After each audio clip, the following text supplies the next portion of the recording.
आप लोगों का ज्यादा जरूरी है सही रहना, तभी तो हमें सही रख पाओगे। क्यों, सही बोला? Yes ma'am.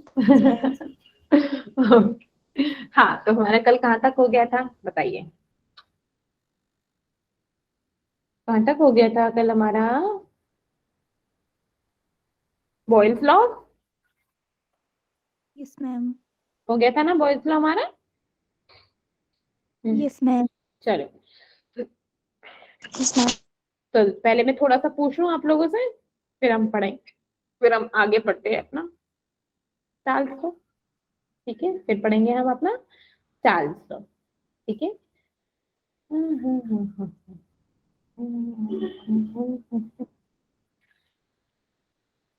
हम्म, तो मुझे बताइए।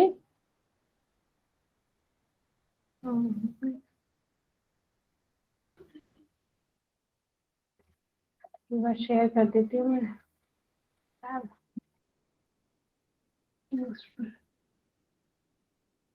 विजिबल है केमिस्ट्री टैब सबको? Yes, ma'am. यस प्रेजेंट हो मैम। गया? Yes ma'am. Okay, good. I am presenting to everyone. ठीक है। हाँ, तो इंटरमोलिकुलर फोर्स क्या बताया था, क्या होती है इंटरमोलिकुलर फोर्सेस, बताइए।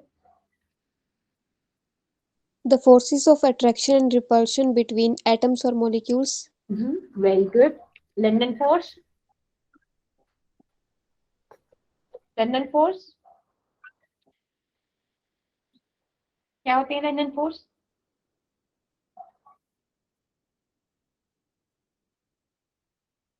बोलो।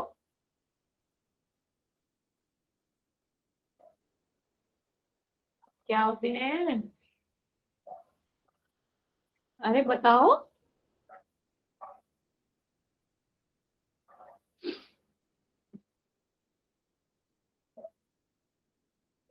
नहीं बताओगे? डाइपोल डाइपोल क्या था, डाइपोल डाइपोल फोर्सेस क्या थी, डाइपोल डाइपोल फोर्स क्या था? हम्म,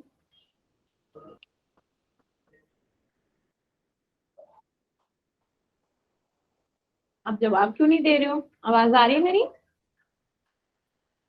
सुन सकते हो मुझे? Can you hear me?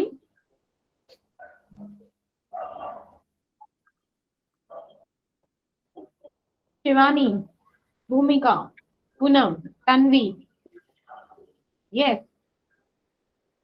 Tell me. Dipole dipole, dipole dipole forces क्या होती हैं, बोलो। Molecules to hmm,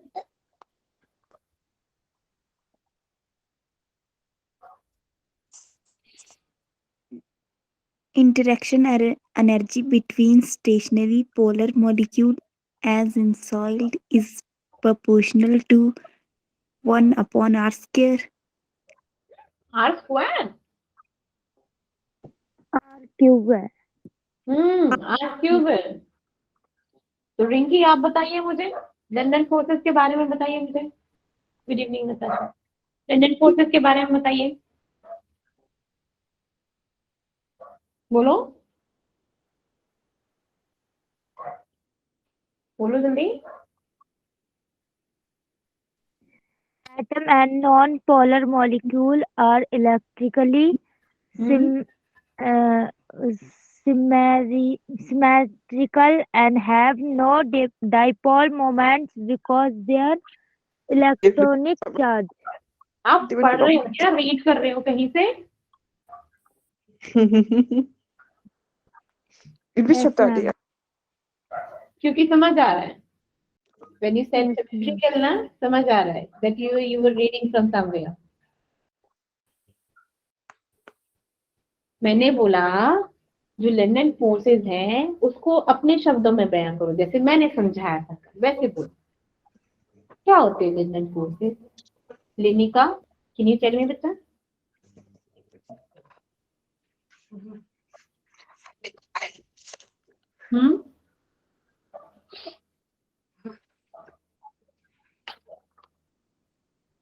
London forces में हमारा क्या था? मैम कल क्लास अटेंड नहीं किया था उन्हें। क्लास अटेंड नहीं किया था? वाओ, मैम एक हफ्ते से नहीं किया मैम। क्यों बेटा? मैम एग्जाम्स चल रही है मैम, चल रही थी मैम। हो गई आप फिनिश? तो हमारे लंदन फोर्सेस में क्या था, जो हमारे सिमेट्रिकल मॉलिक्यूल्स सिमेट्रिकल इलेक्ट्रॉन्स होते हैं वो क्या होंगे, एक मैंने क्या बताया था, जो इलेक्ट्रॉन्स का एक क्लाउड है, ठीक है, वो उसमें लंदन फोर्सेस में क्या करता रहता है, मूव करता रहता है। बट पूरा मूवमेंट जब वो रुकता है, ठीक है, पूरा मूवमेंट जब वो रुकता है तो वो क्या करेगा, एक दूसरे मॉलिक्यूल को अपनी साइड क्या करेगा, अट्रैक्ट करेगा। क्यों? क्योंकि हमारे इसमें है क्या है, हमारे वंडर वॉल फोर्स में क्या होता है, किस पे वर्क कर रहे हैं हम, attraction of the molecules, attraction हो रहे हैं।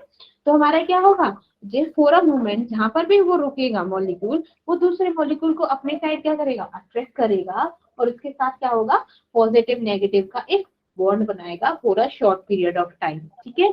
जो क्या होगा, जो इनका डिस्टेंस होगा, जो डिस्पर्सन फोर्स होगा, वो क्या होगा, at the distance of inversely proportional to 1 raised to the power 1 raised to the power r raised to the power 6, ठीक है। ये बताया था ना, अगर हम r की पावर को बढ़ाते हैं तो फोर्स क्या हो जाएगा, बहुत कम हो जाएगा, बहुत मिनिमल हो जाएगा, ठीक है। अगर हम r को कम करते हैं तो फोर्स क्या हो जाएगा, बहुत ज्यादा हो जाएगा, क्योंकि क्या है वो इनवर्सली प्रोपोर्शनल है, ठीक है। ये बताया था मैंने। डाइपोल में क्या बताया था, एग्जाम्पल भी दिया था मैंने डाइपोल का।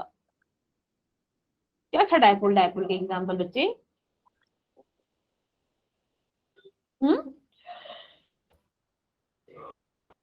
बोलो। डाइपोल में क्या हुआ, जब क्या हुआ, एक वो मॉलिक्यूल जिसका क्या था, परमानेंट डाइपोल है कि नहीं, दोनों का क्या हो गया, परमानेंट डाइपोल है, लेकिन वो क्या है, पार्शली चार्ज है, ठीक है, पार्शली चार्ज है। जब वो क्या हो, एक दूसरे के साथ बॉन्ड बनाते हैं तो क्या होती है, कौन सी फोर्स ऑफ अट्रैक्शन होता है उसमें, डाइपोल फोर्स ऑफ अट्रैक्शन होता है, ठीक है, which is inversely proportional to 1 divided by r to the power cube, ना कि r स्क्वायर, क्या होता है, r to the power cube होता है, ठीक है। और ये क्या होता है, इसके जो मॉलिक्यूल्स होते हैं वो क्या होते हैं, स्टेशनरी होते हैं। और लंदन फोर्स में जो मॉलिक्यूल्स थे वो क्या थे, वो स्टेशनरी नहीं थे, वो मूविंग थे, वो मूव कर रहे थे एक जगह से दूसरी जगह पे, है ना। डाइपोल में हमारे मॉलिक्यूल क्या है, स्टेशनरी है, और उनपे क्या है, परमानेंट डाइपोल है, ठीक है। उनपे परमानेंट डाइपोल नहीं था, क्यों, क्योंकि वो मूव कर रहे थे। तो ये क्या है, इन पे क्या है, परमानेंट डाइपोल है ना। ओके, अच्छा, डाइपोल इंड्यूस्ड डाइपोल क्या था, डाइपोल इंड्यूस्ड डाइपोल क्या था, बोलो। डाइपोल इंड्यूस्ड डाइपोल, इसके बारे में कौन बताएगा मुझको?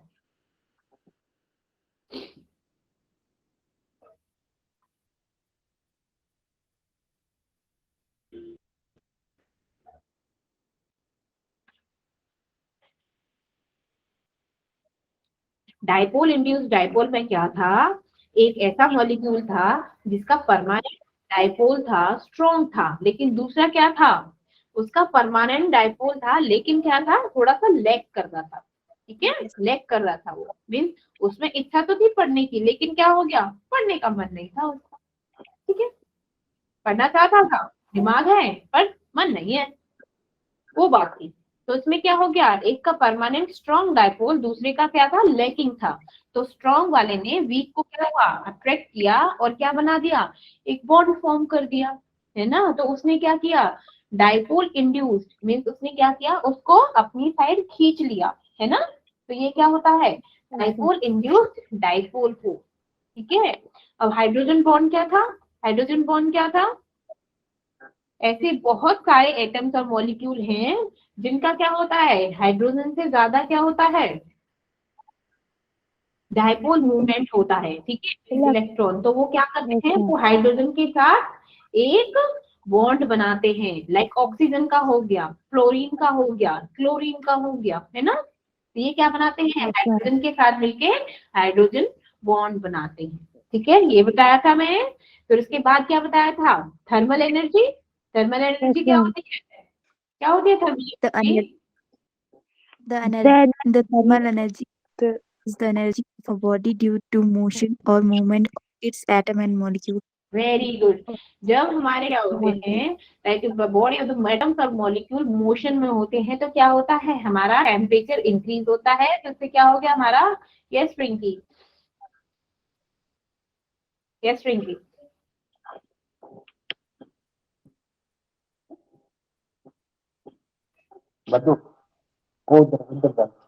अब इसीलिए रिया प्लीज म्यूट कर लो बेटा, ठीक है। अब इसीलिए जो हमारे एटम्स मूव कर रहे थे उनको क्या बोलते हैं, हम उनको क्या बोलते हैं, थर्मल मोशन। क्या बोलते हैं, थर्मल मोशन। और उनका हमारा क्या था रिलेशनशिप टू द गैसेस, जो हमारी इक्वेशन थी सॉलिड लिक्विड गैस। जब भी हमारा क्या होगा, इंटरमॉलिक्यूलर फोर्स क्या होगा, इंटरमॉलिक्यूलर फोर्स ज्यादा होगा तो हमारा क्या होगा बच्चा, जो हमारा इंटरमॉलिक्यूलर फोर्स क्या हो जाएगा, ज्यादा होगा तो हमारा थर्मल क्या होगा, कम होगा। ठीक है, तो हमारे गैस से हमारे लिक्विड, लिक्विड से सॉलिड। ऐसे ही उल्टा, जब हमारा क्या होगा, थर्मल क्या होगा ज्यादा, और जो हमारे इंटरमॉलिक्यूलर मॉलिक्यूल्स हैं वो क्या होंगे, कम होंगे। तो हमारा क्या होगा, सॉलिड से लिक्विड, लिक्विड से गैस। Solid. ठीक है, ये बताया था मैंने। अब है गैसीय स्टेट। गैसीय स्टेट में पहला लॉ क्या था मेरा, पहला लॉ था मेरा बॉयल्स लॉ। बॉयल्स लॉ क्या बोल रहा है मेरा, बॉयल्स लॉ मैंने बताया था, बीटी मींस टेम्परेचर क्या होगा, constant. at constant temperature the pressure of a fixed amount। fixed amount का मतलब क्या है, कि नंबर ऑफ मोल्स, है ना। फिक्स्ड अमाउंट का क्या मतलब है, number of moles of gas varies inversely proportional with this volume. तो हमारी क्या इक्वेशन बनी थी, like P is inversely proportional to V and then PV is equals to constant, then P1 V1 is equals to P2 V2। या फिर क्या बनेगा, अगर हम प्रेशर को ले P1 divided by V1, P1 divided by P2 is equals to V2 divided bye V2 V1। Yes, हुआ था। मैंने ग्राफ बताया था, एक ग्राफ बताया था, वो ग्राफ में क्या बताया था मैंने, ये क्या है, ये प्रेशर है, ये वॉल्यूम है। ठीक है, एट द कांस्टेंट टेम्परेचर क्या हुआ, P V is equal to nRT।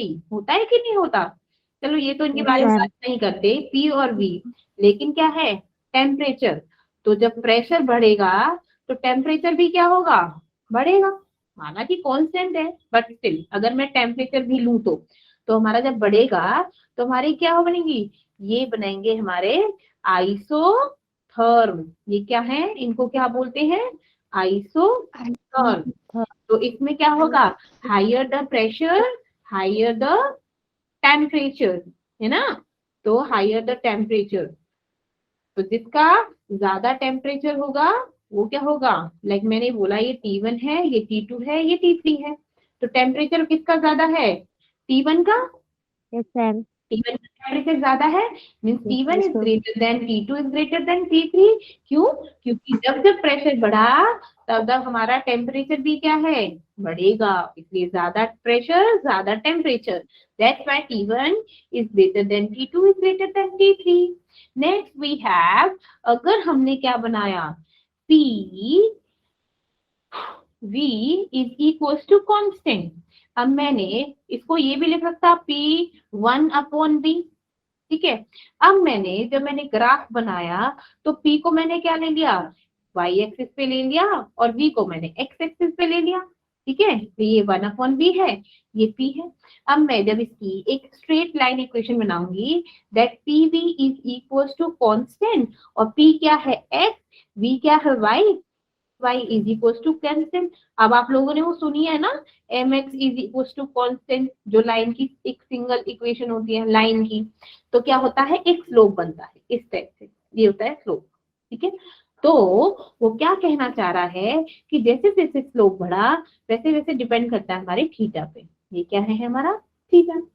अब जैसे जैसे हमारा ये बढ़ेगा वैसे वैसे टेम्परेचर क्या होगा, मीन्स कम थीटा, टेम्परेचर भी क्या होगा, कम होगा। ज्यादा थीटा ज्यादा टेम्परेचर, लाइक मैंने बोला इसको डिनोट करते हैं टेंजेंट थीटा से। टेंजेंट थीटा की वैल्यू अगर मैंने ली टेंजेंट जीरो की वैल्यू क्या होती है, जीरो। टेंजेंट 45 होता है बताइए।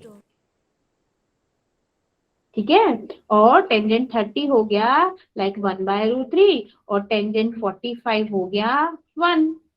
ठीक है, तो मैंने ये मान लिया 0 है, ये 30 है, ये 45 है, ये टेम्परेचर है T1, ये टेम्परेचर है T2, ये टेम्परेचर है T3।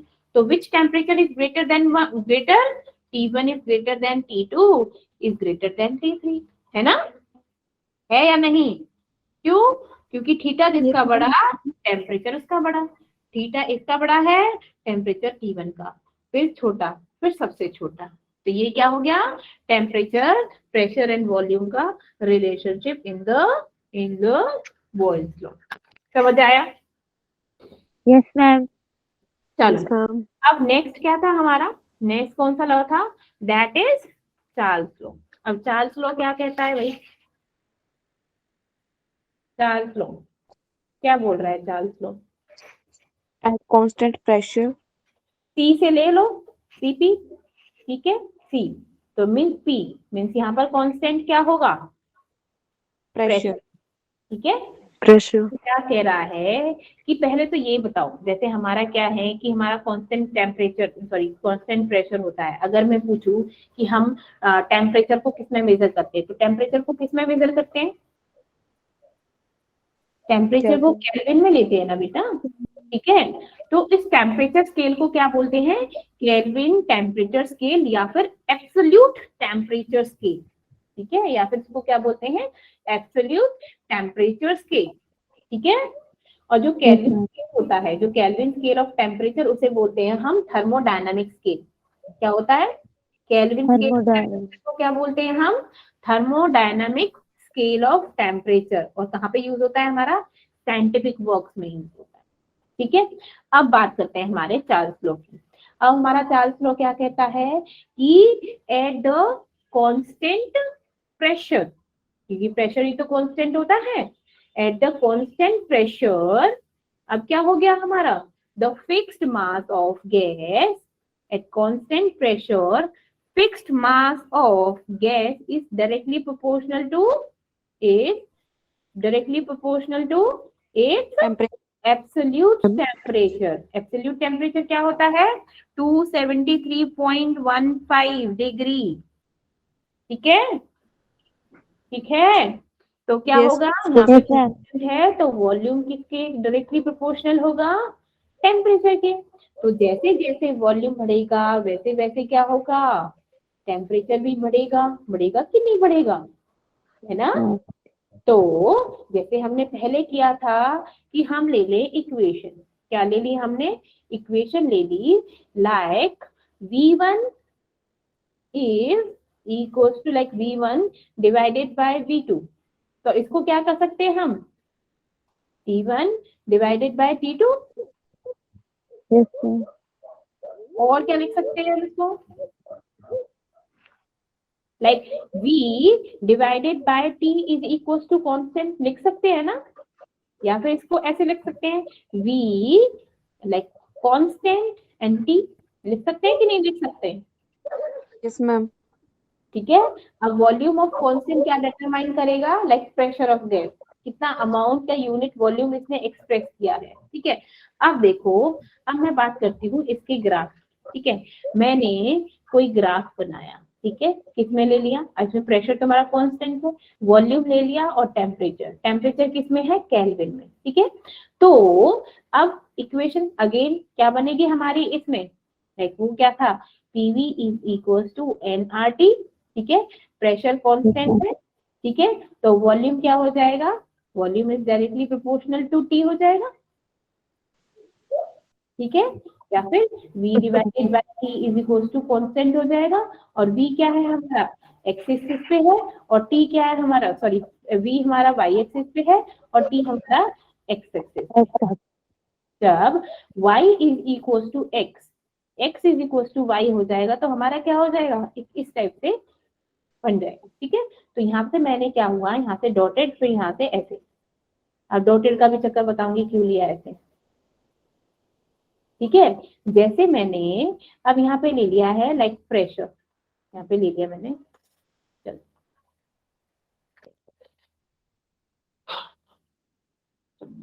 ये है P1, P2, P3 and P4, ठीक है, 4 प्रेशर्स ले लिए।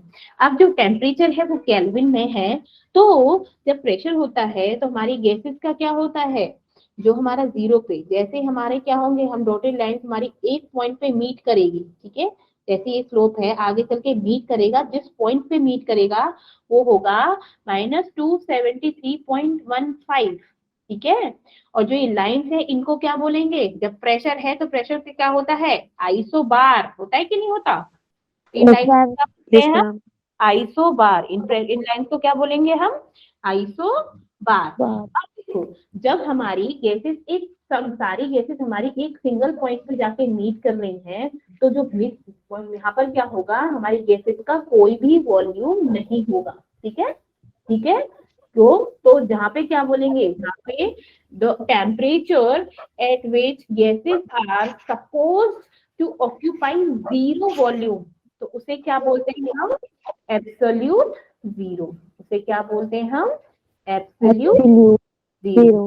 अब पता चला एब्सोल्यूट जीरो किसे कहते हैं, जहाँ पर हमारी क्या होती है, जब gases are suppose to be occupy zero volume, कुछ नहीं होता, ठीक है, उसे बोलते हैं हम एब्सोल्यूट जीरो, ठीक है। समझ आया कि नहीं आया? अब देखो, अब मैंने क्या बोला, y is equal to x है, अब यहाँ पे क्या होगा, अब यहाँ पे P1, P2, P3 और P4 में क्या होगा, which one is greater than which one,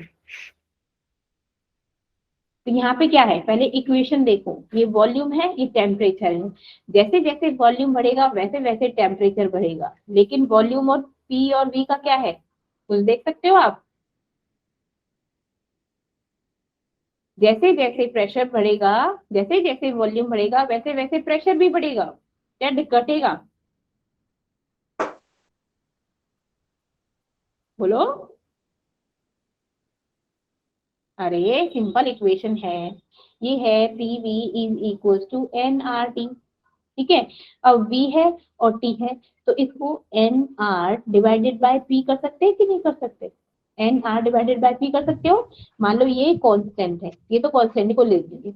अब मैंने बोला कि वॉल्यूम और प्रेशर का क्या रिलेशनशिप है, कि जब वॉल्यूम बढ़ेगा तो प्रेशर क्या होगा, जब वॉल्यूम बढ़ेगा तो प्रेशर क्या होगा, घटेगा ना, इनवर्सली प्रोपोर्शनल है ना बेटा, P divided by T which is क्या है, इनवर्सली प्रोपोर्शनल है प्रेशर के, तो जैसे जैसे V बढ़ेगा वैसे वैसे P क्या होगा, घटेगा, तो फिर तो विच वन इज ग्रेटर, तो इसमें क्या होगा, P1 हमारा क्या हो जाएगा, सबसे छोटा, क्योंकि प्रेशर क्या है, घट रहा है ना, तो सबसे बड़ा क्या होगा, P4, then P3, then P2, फिर P1, क्योंकि यहाँ प्रेशर ज्यादा है, सॉरी वॉल्यूम ज्यादा है, तो ऊपर प्रेशर क्या होगा, कम, यहाँ पे वॉल्यूम कम, प्रेशर थोड़ा ज्यादा, यहाँ पे ज्यादा, तो ये क्या होगा, P4 is greater then P3 is greater then P2 is greater then P1, होगा कि नहीं होगा? Yes, sir. समझ आया? Yes, sir. चलो क्वेश्चन करो, चलो। On a ship sailing in the Pacific Ocean where temperature is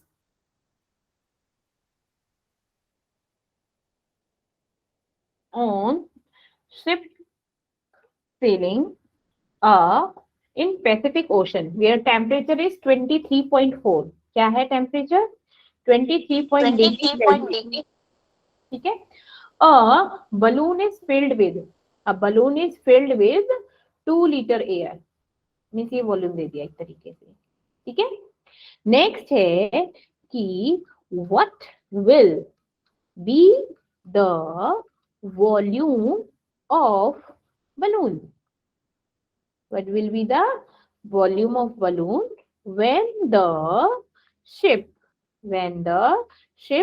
reaches Indian Ocean, और जहाँ पे टेम्परेचर क्या है 26.1, वहां पे क्या है इंडियन ओशन पे टेम्परेचर क्या है 26.1 डिग्री सेल्सियस। तो आपको क्या निकालना है, क्या निकालना है, वॉल्यूम है ना। V2 हाँ, तो क्या है चार्ल्स लॉ का क्या है formula, that V1 T1 is equal to V2 divided by V2।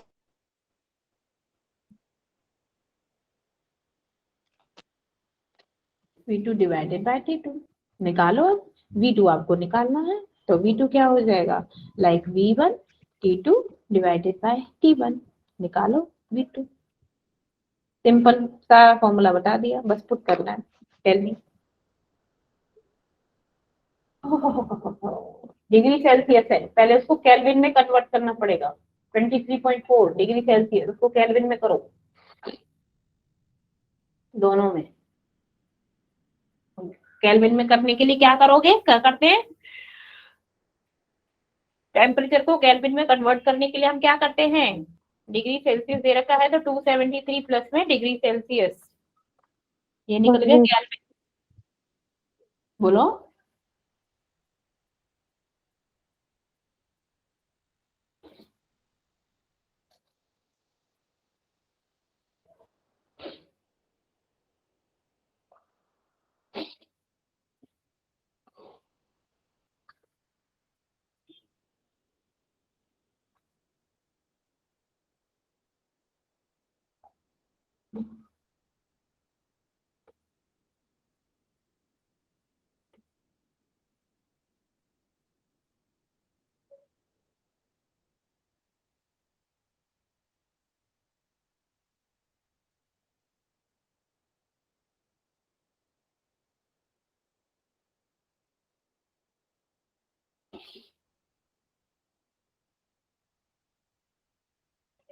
आप लोगों की क्लास की स्ट्रेंथ कैसे कम हो गई है। मैम पेपर लगे हैं। वाह, पेपर तुम लोगों को ये कहते हैं कि एग्जाम क्लासेस नहीं अटेंड करो। मैम चलिए बताइए आंसर इसका। Ma'am 2.01 0.0180 very good, 2.01 litre, put करना था वैल्यू को। एक बार म्यूट कर दो, इसका अनम्यूट है, ठीक है। तो V1 क्या है इसका लीटर, और हमारा T1 क्या था इसका 23.4 था, तो 23.4 प्लस में 273 करोगे, ठीक है। तो ये कितना हो जाएगा, लाइक 296.4, ठीक है, इसका केल्विन। अब T2 क्या था हमारा 26.1 प्लस 273, क्यों केल्विन में कन्वर्ट करने के लिए हमको 273 ऐड करना पड़ेगा, तो ये हो जाएगा 299.1 केल्विन। तो वही जो हम निकालेंगे V2 दिखेगा V1 T2 divided by T1। तो V1 क्या है आपका 2, T2 क्या है आपका 299, या फिर इसको 300 लिख दो तो कोई दिक्कत नहीं हो रही, सिंपलेस्ट में कर दो। 296 है तो 296 को 296 ही रहने दो, 300 इसको करोगे तो क्या हो जाएगा 2.018 लीटर। सिंपल, ठीक है। चलो वेरी गुड।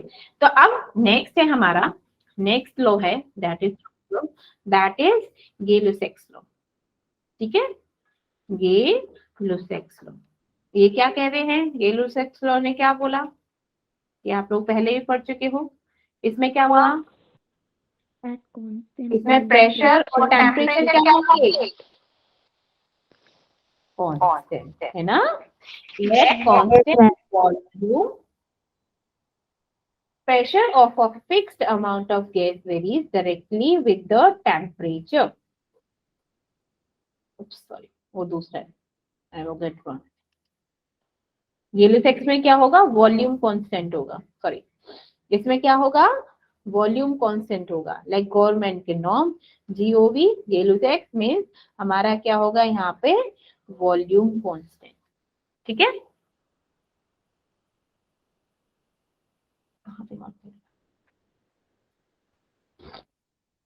हाँ तो ये क्या कहता है हमारा Gay-Lussac लॉ क्या कहता है, पहले ये बताओ किसने दिया था,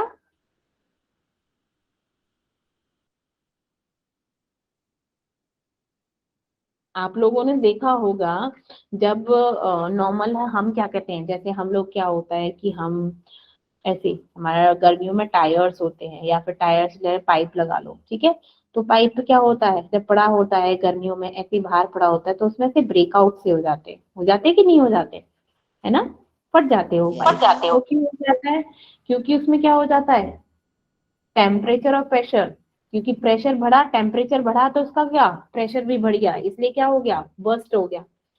आप लोगों ने देखा होगा like during the summer days हमारे क्या हो जाते हैं, जो टायर्स होते हैं ऑटोमोबाइल कंपनी में जो होते हैं टायर्स होते हैं वो क्या होते हैं, वो बर्स्टिंग की प्रॉब्लम ज्यादा हो जाती है, क्यों, क्योंकि हमारे टायर्स में क्या होता है टेम्परेचर बढ़ा तो इसमें प्रेशर क्या हो जाता है बढ़ जाता है, इनका साइज क्या हो जाता है इंक्रीज हो जाता है।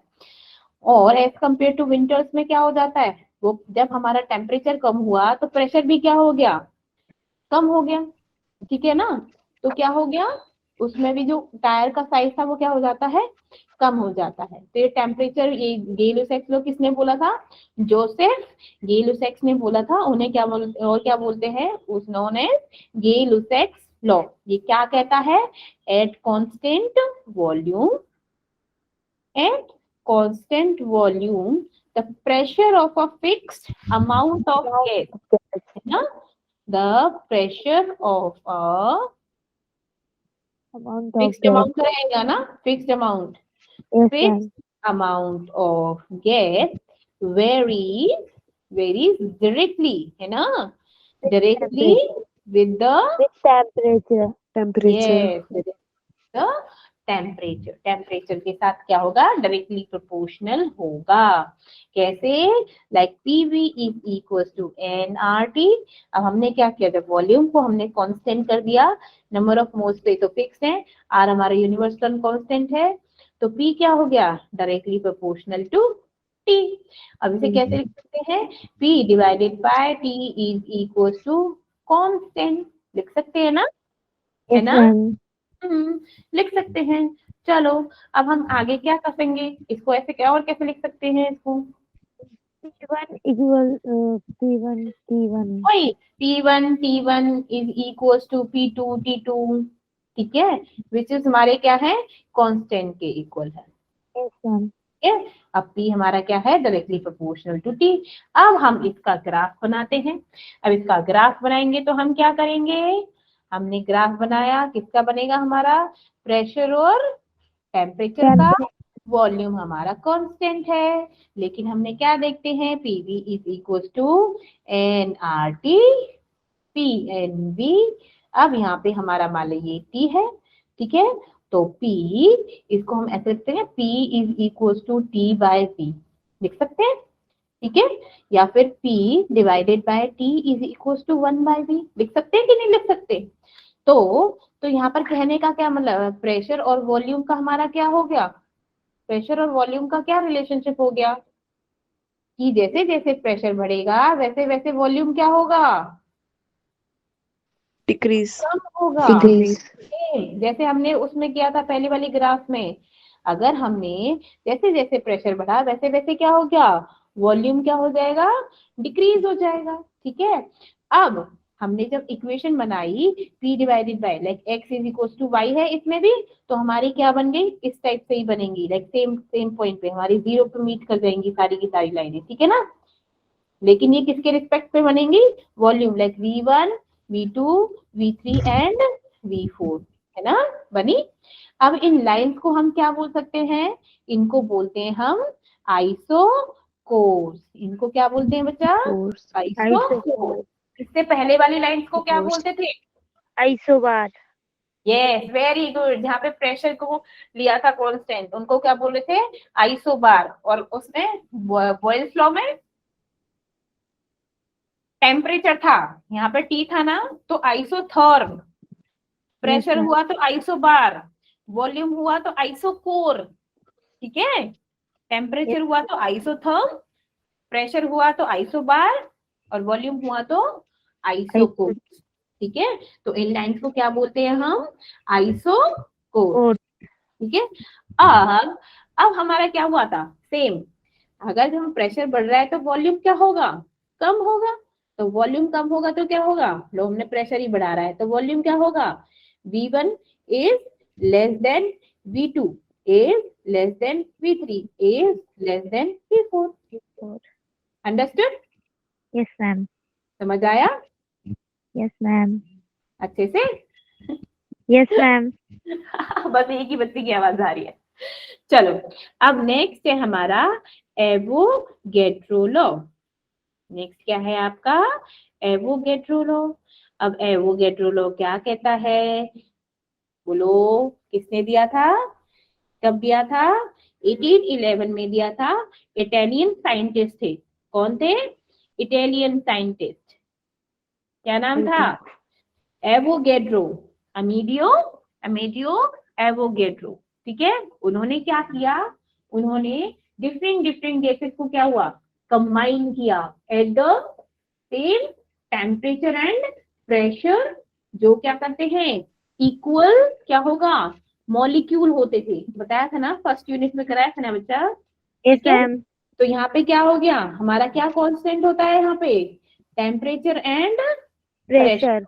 एवोगैड्रो लॉ में तो ये क्या कहता है कि volume of all the gases under the same condition of temperature and pressure contain equal number of molecule. जब मॉलिक्यूल की बात हो रही है, जब टेम्परेचर और प्रेशर क्या हो जाएगा? PV is equal to nRT। ठीक है, तो जब प्रेशर हमारा कांस्टेंट, टेम्परेचर कांस्टेंट, तो V क्या होगा? हमारे नंबर ऑफ मोल्स के इक्वल हो जाएगा। नंबर ऑफ N, N क्या है? हमारे molecules in 1 mole of gas. ये क्या हो जाएगा? Volume is directly proportional to number of moles, है ना? मॉलिक्यूल्स। नंबर ऑफ मोल्स क्या होते हैं हमारे? 1 mole is equal to 6.023 into 10 6.023 into 10 बताया था ना? Yes ma'am. Yes ma'am. कैसे भूल गए? ठीक है, तो ये क्या हो गया? ऐसे ही अगर हम करें, लाइक V1 कर सकते हैं इसको।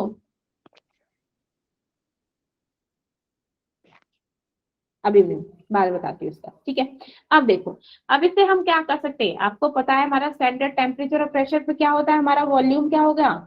वॉल्यूम क्या होता है? स्टैंडर्ड टेम्परेचर और प्रेशर मीन्स 273.15 केल्विन हो जाएगा टेम्परेचर, और 1 बार मीन्स एग्जैक्टली 10⁻⁴ लीटर। 1 बार किसके बराबर होता है? हमारा 10⁵ पास्कल, है ना? या फिर क्या होता है? 760 टॉर्न होता है कि नहीं होता? होता है। ठीक है, 1 बार की वैल्यू पास्कल। ठीक है, अब क्या हो गया? हमारा स्टैंडर्ड टेम्परेचर क्या होता है? 273.15 केल्विन होता है। 1 बार हमारा प्रेशर होता है। ठीक है, ये अप्रोक्सीमेटली क्या होती है? फ्रीजिंग टेम्परेचर और वाटर टेम्परेचर क्या होता है? सी लेवल पे क्या होती है? ये सी लेवल पे है हमारा। ये क्या है? सी लेवल पे है।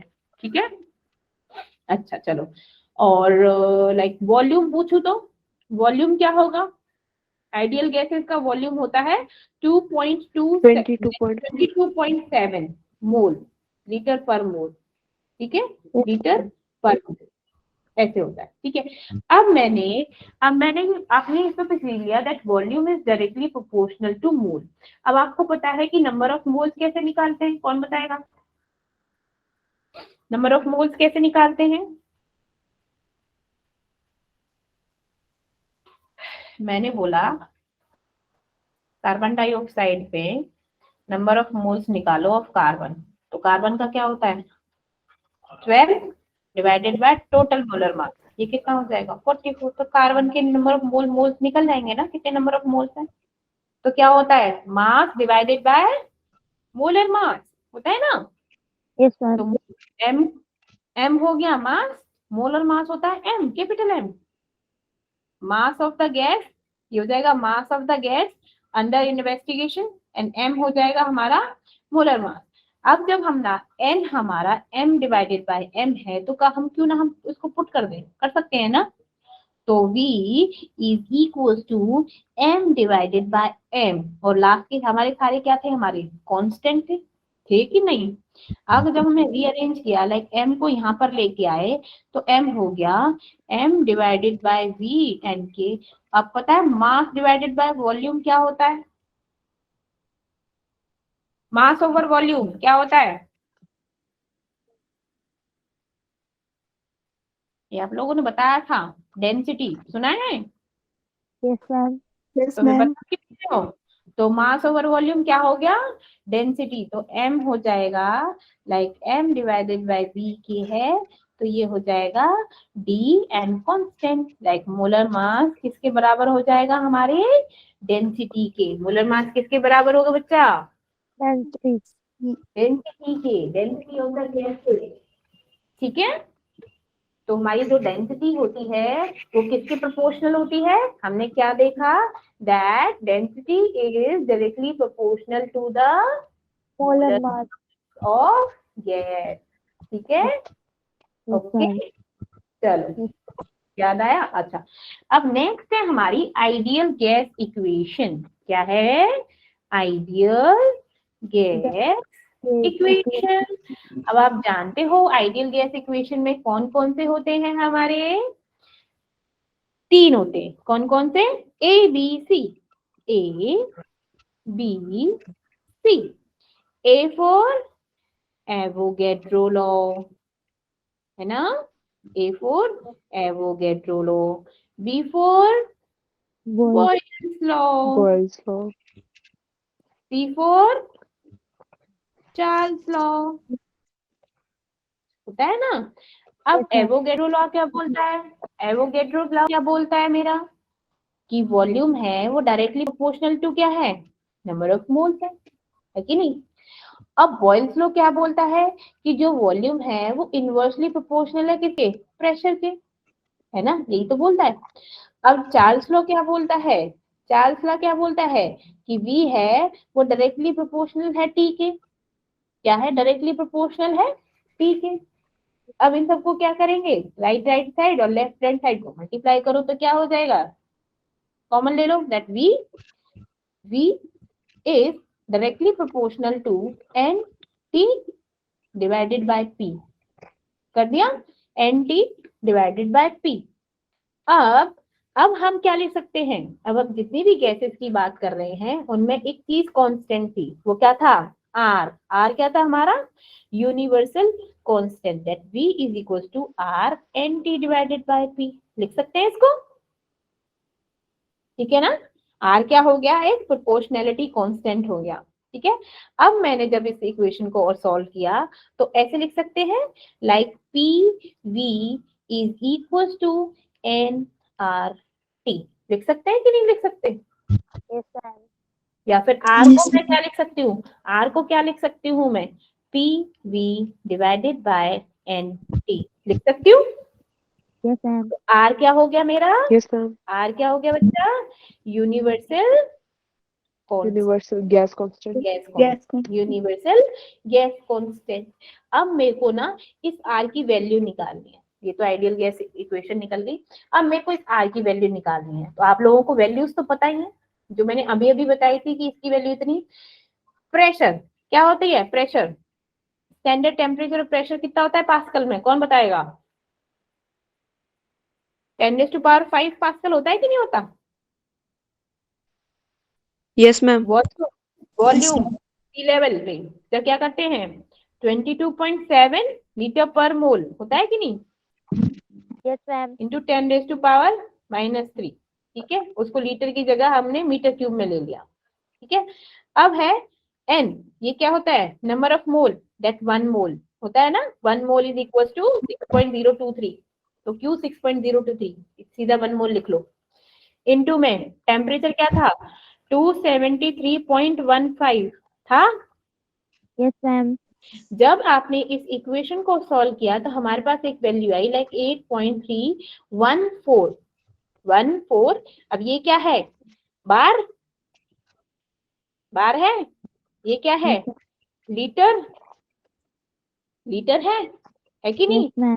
ये है केल्विन, और ये क्या है, वो भी केल्विन माइनस में, और वो भी, और यहाँ पे क्या है, ये क्या है, मोल, तो मोल भी माइनस में। ठीक है, अब हम क्या कर सकते हैं, बार को ले लिया मैंने जूल में, ले सकती हूँ, 8.314 है ना, प्रेशर अपॉन लाइक होता है जूल, जूल ले लिया, केल्विन इनवर्स, मोल इनवर्स, है ना, मैंने जूल में ले लिया, सिंपल।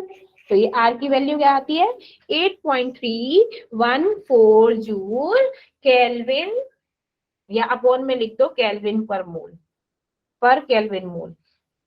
ठीक है, जो आइडियल गैस इक्वेशन होती है वो किस किस के बीच में रिलेशनशिप बताती है, हमारे 4 वेरिएबल्स के बीच में, किसके बीच में, 4 वेरिएबल्स के बीच में, और डिस्क्राइब करता है हमारी स्टेट ऑफ एनी गैस, किसी भी गैस का स्टेट डिस्क्राइब करता है हमारा कौन, कौन, आइडियल गैस, इसी क्या बोलते हैं हम, इक्वेशन ऑफ स्टेट। इसलिए आइडियल गैस को क्या बोलते हैं हम, इक्वेशन ऑफ स्टेट। ठीक है, अब एक और चीज आती है, एक और चीज आती है मेरी, लाइक मैंने बोला, जब मैंने सारे वेरिएबल्स को यूज किया, that P1 V1 divided by T1 is equals to NR, मैंने कांस्टेंट को एक साइड रख लिया सारे, मैंने दूसरी प्रेशर ले ली, लाइक दूसरी गैस ले ली, उसका क्या है P2 V2 divided by T2 is equals to NR, क्योंकि ये तो कांस्टेंट है, ये तो इनकी इनकी वैल्यू क्या है, ये तो सेम रहेगी, चेंज नहीं हो सकती। प्रेशर भी चेंज होगा, वॉल्यूम भी चेंज होगा, टेम्परेचर भी चेंज होगा, हर एक गैस के अकॉर्डिंग, होगा कि नहीं होगा, होगा ना, होगा या नहीं? Yes, ma'am. तो मैंने क्या देखा, जब मैंने देखा N और R ये इक्वल हैं, तो क्या मैं इसकी जगह इसको पुट कर लूं तो कोई दिक्कत थोड़ी ना है, that P1 V1 divided by T1 is equals to P2 V2 divided by T2, हो गया। Yes, ma'am. अब जो ये इक्वेशन बनी है, इन इक्वेशन को हम क्या बोलते हैं, this is called combined, combined gas law, इसको क्या बोलेंगे, कंबाइंड गैस लॉ। ठीक है, अब मैं एक क्वेश्चन दूं, लिखिए, क्वेश्चन लिखिए, at 25 degree Celsius, at 25 degree Celsius and 760 mm of Hg pressure, a gas occupies 600 milliliter volume, means ml volume. What will be its pressure? What will be its pressure at a height where temperature is 10 degree Celsius, जहां पे हमारा क्या है, temperature कितना है, 10 degree Celsius है, and the volume of the gas, volume of the gas is 640 ml, क्या है, volume of the gas is 640 ml। ठीक है, चलिए बताइए, फिर से रिपीट करूं क्या, जो सिर्फ नंबर थे?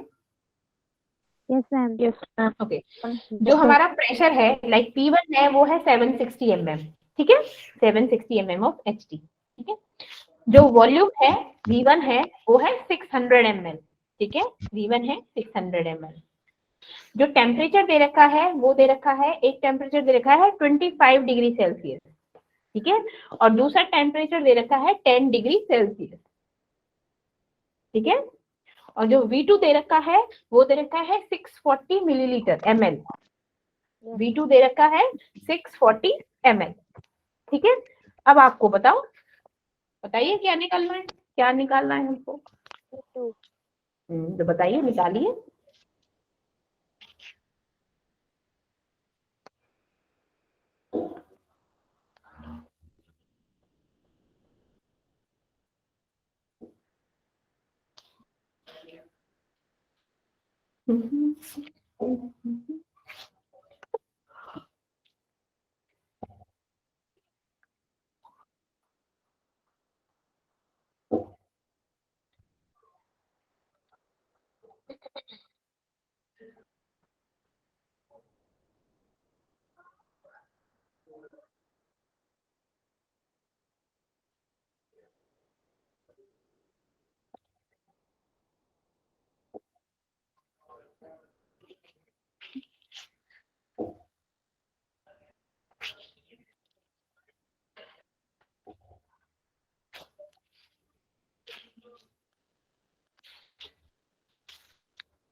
बोलिए।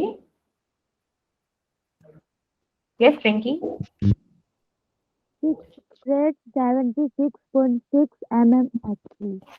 Very good. Keep it up. Temperature T1 कितना आया?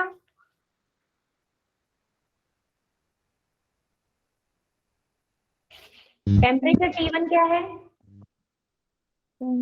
टेम्परेचर T1 25 था sir. हाँ तो 25 को डिग्री सेल्सियस था, तो केल्विन के लिए क्या किया आपने? Hmm, in 223 को 25 से डिवाइड किया. डिवाइड किया मीन्स आपने कहीं से देखा है आंसर? डिवाइड तो हो ही नहीं सकता बेटा। आप लोगों को सिंपल पता है, जब हमको टेम्परेचर डिग्री सेल्सियस से केल्विन में चेंज करना हो तो हमको क्या करना पड़ता है? जो डिग्री सेल्सियस दे रखा है Plus उसमें 273. 273 ऐड करना पड़ता है रिंकी। तो यू हैव, दैट्स व्हाई मैं T1 पूछ रही हूँ कि आपने निकाल तो दिया आंसर। मैम 298. 298 केल्विन आया था. हाँ तो 273 प्लस 25 इक्वल्स टू 298 केल्विन। और T2 क्या निकला? मैम 283. 283. 283, क्योंकि 273 में 10 ऐड करना था, 283 केल्विन। और कौन सा था हमारा, कौन सा ना कंबाइंड गैस लॉ लगना था, जिसमें P1 V1 divided by T1 is equals to P2 V2 divided by T2। ठीक है, सॉल्व करने के बाद आ रहा था आपका 676.6 mmHg। ठीक है, यस मैम. और कोई दिक्कत? No ma'am. अभी तक जितना पढ़ाया समझ आया यस मैम. अच्छे से? किसी को कोई दिक्कत तो नहीं है?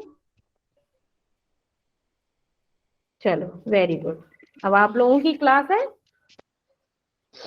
Yes ma'am. चलिए Yes, ma'am.